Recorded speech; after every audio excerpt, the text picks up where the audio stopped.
जय हिंद, वंदे मातरम। आज हम चर्चा करने वाले हैं कि इंटरनेशनल मार्केट में एक न्यूज़ सबसे ज़्यादा चल रही है कि क्या मादुरो की तरह खामेनेई सरकार को भी हटाया जा सकता है अमेरिका के द्वारा।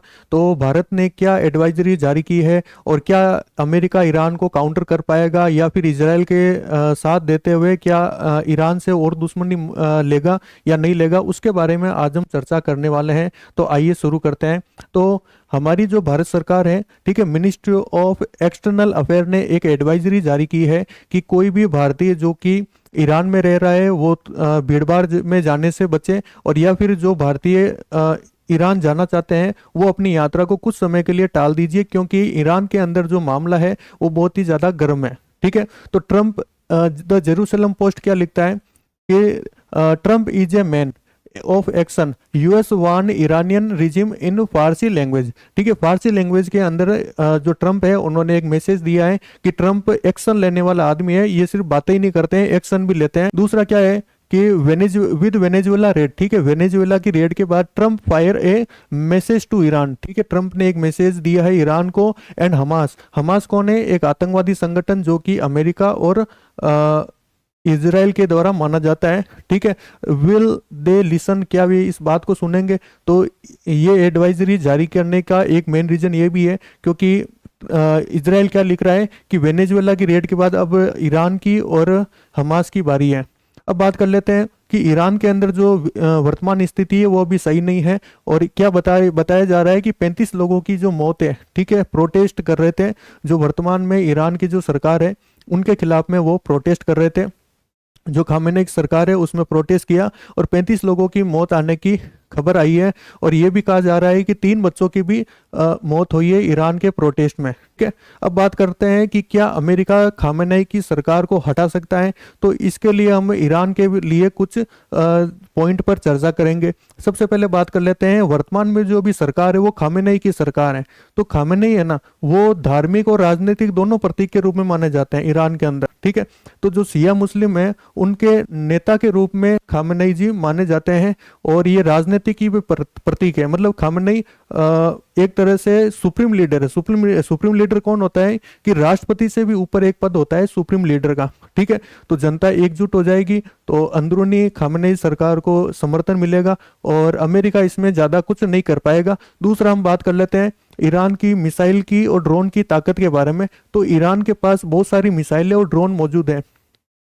अभी जो वर्तमान में रूस और यूक्रेन का जो युद्ध हुआ था, तो ईरान ने कुछ ड्रोन जो है वो रूस को दिए थे, और उन्होंने कितना क्या नुकसान किया था वो आप देख सकते हो। ठीक है, तो ड्रोन जो होते हैं ना वो कम लागत में ज़्यादा नुकसान कर देते हैं, तो इनके पास मिसाइल और ड्रोन की कमी नहीं है। तीसरी हम बात कर लेते हैं ओआईसी की जो मीटिंग है, ऑर्गेनाइजेशन ऑफ इस्लामिक कोऑपरेशन, ठीक है, जिसमें 57 मुस्लिम देश सम्मिलित हैं। वो ओआईसी के जितने भी देश है वो ईरान के साथ आकर खड़े हो जाएंगे, और ईरान पर अगर अमेरिका ईरान पर सीधा हमला करता है तो ओआईसी के जो देश है 57 देश हैं, ठीक है, वो इसकी आलोचना करेंगे और इंटरनेशनल दबाव आपको देखने को मिलेगा। अब बात कर लेते हैं रूस और चीन का ईरान का साथ खड़ा रहना। देखो, रूस और चीन है वो दोनों ही वीटो पावर लिए हुए हैं, और ये क्या करेंगे, रूस अपना टेक्नोलॉजी देगा, हथियार देगा, और चीन एक कूटनीतिक समर्थन या पैसा दे सकता है। तो ये दोनों देश ईरान के साथ खड़े नजर हुए आते दिखाई देते हैं। अब बात कर लेते हैं कि अमेरिका उन देशों पर हमला कर रहा है जो कि ऑयल रखते हैं, जैसे कि ईरान हो गया, वेनेजुएला हो गया। ठीक है, पहले इराक पर भी इन्होंने हमला किया था। तो जितने भी ऑयल रखने वाली जितनी भी देश हैं उन सब पर हमला किया जा रहा है, और ईरान विश्व में तीसरे नंबर का ऑयल रिजर्व वाला देश है। तो इनको क्या चाहिए, अमेरिका को क्या चाहिए कि भाई इनका ऑयल मिल जाए। ठीक है, और ईरान को अगर अपना ऑयल बचाना है तो इनको न्यूक्लियर बम बनाना पड़ेगा। इन भाई साहब को आप जानते होंगे, किम जोन। ठीक है, तो इनके पास परमाणु बम है, तो अमेरिका इनका कुछ नहीं बिगाड़ पाता है। ठीक है, तो ईरान के जो परमाणु कार्यक्रम है उन पर पहले भी हमले हो चुके हैं, हवाई हमले हुए हैं, साइबर हमले हुए हैं। ठीक है, और प्रतिबंधों का इस्तेमाल किया गया है। अमेरिका और उसके सहयोगी जैसे इजराइल वगैरह है, तो इन्होंने परमाणु कार्यक्रम को रोकने की भी कोशिश की है, लेकिन अब ये इन्होंने अटैक तो किया है अभी। ठीक है ना। अभी कुछ 3-4 महीने ईरान की जो न्यूक्लियर साइट है वहां पर अटैक तो किया गया है, लेकिन वो कितना प्रभावशाली हुआ है उसके बारे में हमें कोई जानकारी नहीं है। तो एक बार हमें देखना है कि भाई ईरान अगर न्यूक्लियर पावर के, न्यूक्लियर बम बनाने के एकदम नजदीक में अगर पहुंच चुका है तो ईरान इसको बनाकर मानेगा, क्योंकि उसको पता है कि उसको अब अगर अपना तेल बचाना है तो उसके पास न्यूक्लियर बम होना जरूरी है। नहीं तो अभी जो मादुरो के साथ हुआ है वो ईरान के साथ भी हो सकता है। तो दोस्तों बताइए कि क्या मादुरो की तरह ईरान पर भी एक्शन लिया जा सकता है? तो कमेंट बॉक्स में आप कमेंट करके बताइए। तो मिलते हैं अगली क्लास में, तब तक के लिए जय हिंद जय भारत।